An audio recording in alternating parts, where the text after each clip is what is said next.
உலக முதலீட்டாளர் மாநாட்டின் பொழுது 98 புரிந்துணர்வு ஒப்பந்தங்கள் செய்யப்பட்டதாக கூறப்பட்ட நிலையில் ஒரு தொழிற்சாலை கூட துவக்கப்படாதது ஏன் என்று சட்டமன்ற எதிர்க்கட்சித் தலைவர் மு க ஸ்டாலின் கேள்வி எழுப்பியுள்ளார். தருமபுரி சட்டமன்ற உறுப்பினர் சுப்பிரமணியனின் மகன் திருமணத்தை திமுக பொருளாளரும் சட்டமன்ற எதிர்க்கட்சித் தலைவருமான மு க ஸ்டாலின் தலைமையேற்று இன்று நடத்தி வைத்தார். பின்னர் விழாவில் பேசிய அவர், தொழில் துவங்க ஏற்ற மாநிலங்களில் தமிழகத்திற்கு 18வது இடம் கிடைத்திருப்பது பின்னடைவு என்று குறிப்பிட்டார்.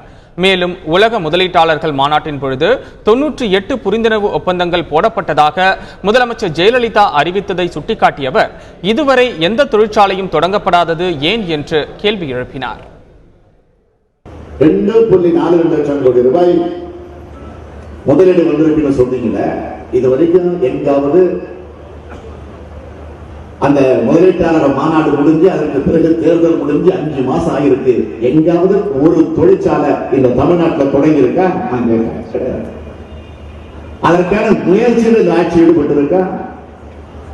98 புரிந்துணர்வு ஒப்பந்தங்கள் போடப்பட்டிருக்குன்னு சொல்றீங்களே, எங்காவது ஒரு புரிந்துணர்வு ஒப்பந்தத்தையாவது நிறைவேற்றுகிற நிலையில இந்த ஆட்சி நடந்திருக்கா?